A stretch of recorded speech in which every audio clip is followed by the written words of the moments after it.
Aujourd'hui, on va voir quelle est l'erreur très répandue qui fait que la plupart des programmes split sont inefficaces. Salut, c'est Nico, et aujourd'hui je voulais te parler du split, et plus particulièrement de la grosse erreur qu'ont la plupart des pratiquants, que j'ai fait moi-même, qui leur empêche de progresser sur ce split. Alors déjà, avant de commencer, je vais être 100% honnête avec toi, le split, c'est pas forcément le programme que je préfère si tu es débutant intermédiaire. De mon expérience, j'ai vraiment tendance à croire que c'est plus en faisant un full body ou quelque chose comme un haut du corps, bas du corps, un push-pull ou un push-pull legs que tu auras tendance à prendre du muscle rapidement quand tu commences en musculation. Bon, après, ça ne veut pas dire pour autant que le split, c'est un mauvais programme. Quand tu es un peu plus avancé, ça va être une super façon de progresser. Mais dans un premier temps, si ça fait que quelques mois, quelques années que tu t'entraînes en musculation, je pense que c'est mieux de te tourner vers ces full body. Par contre, si tu veux vraiment faire du split, il va y avoir un certain nombre de points sur lesquels il va falloir faire attention et notamment éviter cette grosse erreur que j'ai faite moi-même et que j'observe chez à peu près tous les pratiquants en salle de sport. Et c'est pas de leur faute, parce qu'en fait, cette erreur, tu vas la retrouver dans beaucoup de programmes de split qu'il va y avoir sur Internet. Donc c'est quelque chose d'important à éviter et que tu vas retrouver à plein d'endroits, donc il faut avoir conscience de ça. Et cette erreur, c'est tout simplement le fait d'entraîner chaque muscle du corps seulement une seule fois par semaine. Alors là, peut-être que tu dis déjà, je comprends pas, c'est ce que je fais depuis plusieurs mois, j'ai de bons résultats, et d'ailleurs c'est ce que font les pros. Pourquoi ce serait une erreur? Alors tu as raison, déjà, un, tu peux très bien progresser comme ça dans un premier temps, et deux, en effet, c'est ce que font beaucoup de professionnels.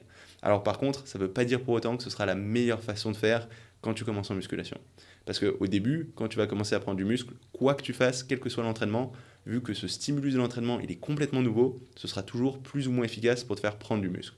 Donc finalement, que tu entraînes un muscle une fois, deux fois, trois fois par semaine, dans tes premiers mois d'entraînement, ça aura presque aucune différence. Par contre, ça va être à l'échelle des mois qui suivent, à l'échelle des années, que là, ça va faire une grosse différence. Donc en fait, tu peux très bien progresser avec un split en entraînant chaque muscle une seule fois par semaine. Ce sera suffisant au début, vu que ton corps n'est pas du tout habitué à ce type d'entraînement, pour réussir à bien progresser. Mais à terme, assez rapidement, ça va poser problème. Je vais t'expliquer exactement pourquoi. Ensuite, la deuxième question, c'est de savoir pourquoi, si c'est ce que font les pros, ce serait une erreur.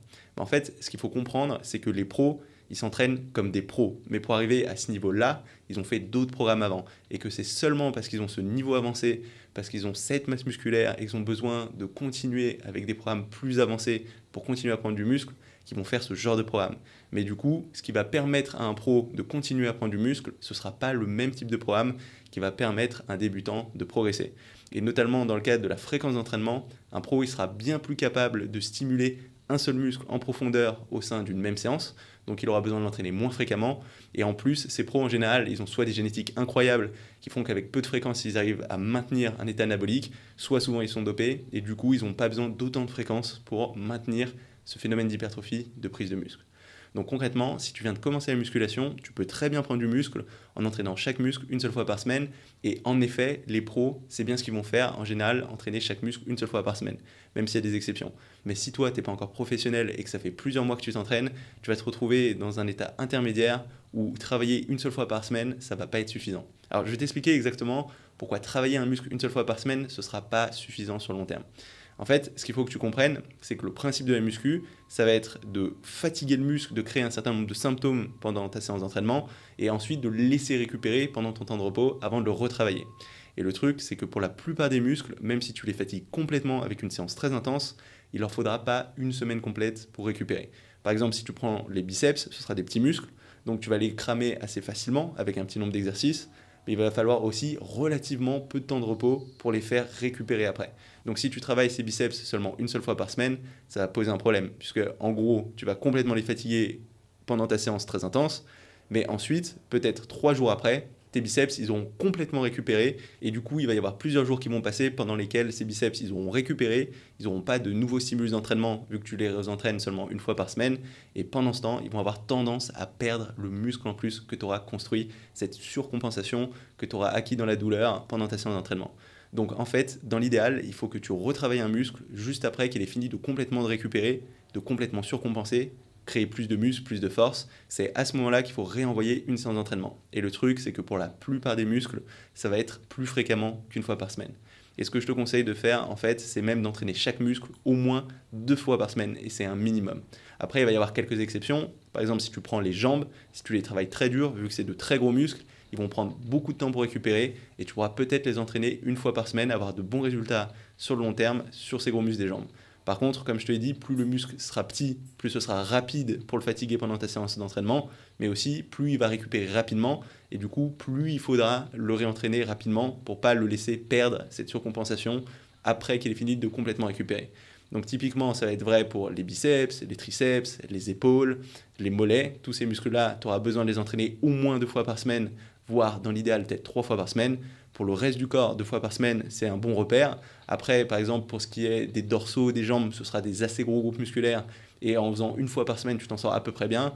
Pour les pecs, ce sera bien d'avoir plus d'1 fois par semaine. Je pense que 2 fois par semaine, ce sera un bon cap. Et globalement, pour l'ensemble de tes muscles, si tu les fais tous 2 fois par semaine, tu peux être sûr de bien progresser. Et ce qu'il faut comprendre, c'est que ça ne va pas suffire de juste rajouter des exercices en plus au sein d'une même séance. Parce qu'à partir du moment où tu as complètement cramé un muscle, où tu l'as complètement fatigué, tous les exercices que tu fais en plus, ça ne va pas changer grand-chose. Et en général, plus le muscle sera petit, plus il va récupérer rapidement après le moment où il a été complètement cramé. Donc, plus tu as un petit muscle, plus tu veux l'entraîner fréquemment. Après, ce qui est vrai aussi, c'est qu'entraîner un muscle fréquemment, de façon générale, ça aura tendance à accélérer la vitesse à laquelle tu vas prendre sur ce muscle. Donc même un gros muscle comme les jambes, tu peux l'entraîner 3 fois par semaine. Par contre, attention, il ne faudra pas que tu fasses autant d'exercices sur chaque séance que si tu l'entraînais une seule fois par semaine. Parce que si tu entraînes un gros muscle plus fréquemment, il faudra aussi que tu attaques sous des angles différents à chacune des séances et que tu répartisses ton volume total d'entraînement, ta quantité totale d'entraînement sur chacune de ces séances pour laisser le temps de récupérer à ce muscle. Donc par exemple, si on prend les jambes, tu peux faire soit une grosse séance jambes avec 4-5 exercices jambes de 3-4 séries 1 fois par semaine, ou alors faire 3 séances où tu feras peut-être que 2 exercices avec 3-4 séries sur ces jambes à chacune de ces séances. L'idée, c'est d'avoir à peu près le même volume d'entraînement à l'échelle de la semaine. Donc la fréquence d'entraînement, c'est un vrai facteur qui est très important et il ne faut pas l'oublier même si tu t'entraînes en split, et c'est particulièrement vrai sur les plus petits muscles. Typiquement, ça veut dire que tes jambes, les dorsaux, à la rigueur, tu peux les faire 1 fois par semaine, mais sur tout le reste, je te conseille vraiment d'être plus vers 2 fois par semaine et suivre la règle d'entraîner chaque muscle 2 fois par semaine, ça te permet d'être sûr de bien progresser sur le long terme. Donc voilà, en soi, un split, c'est pas un mauvais programme. Par contre, si tu veux vraiment tirer des résultats, il ne faut pas que tu te limites à 1 fois par semaine par muscle si tu veux bien progresser sur le long terme. Ça va être tout pour cette vidéo. Si jamais elle t'a plu, n'hésite pas à mettre un petit commentaire, en particulier si tu as des ressources ou des expériences en lien avec ce thème. Tu peux mettre aussi un petit pouce bleu. Si tu n'es pas encore inscrit à ma chaîne YouTube, n'hésite pas à le faire maintenant. Comme ça, tu sauras quand je sors de nouvelles vidéos. J'en sors toutes les semaines. Et du coup, on se retrouve très rapidement pour une nouvelle vidéo. Salut!